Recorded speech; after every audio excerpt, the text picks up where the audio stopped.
അരിയൊന്നും അരക്കാതെ പഴവും ചേർക്കാതെ ഇൻസ്റ്റൻ്റ് ആയിട്ട് ഉണ്ടാക്കിയെടുക്കാൻ പറ്റിയിട്ടുള്ള നല്ല പഞ്ഞി പോലുള്ള ഉണ്ണിയപ്പത്തിൻ്റെ റെസിപ്പിയാണ് കേട്ടോ ഇന്ന് ഷെയർ ചെയ്യുന്നത്.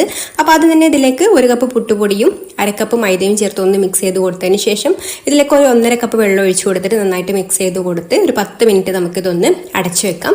10 മിനിറ്റിന് ശേഷം ഇതിലേക്ക് മധുരത്തിന് ആവശ്യമായിട്ടുള്ള ഇളം ചൂടുള്ള ശർക്കരപ്പാനി ഒഴിച്ചു കൊടുത്തിട്ട് നന്നായിട്ടൊന്ന് മിക്സ് ചെയ്ത് കൊടുക്കുക.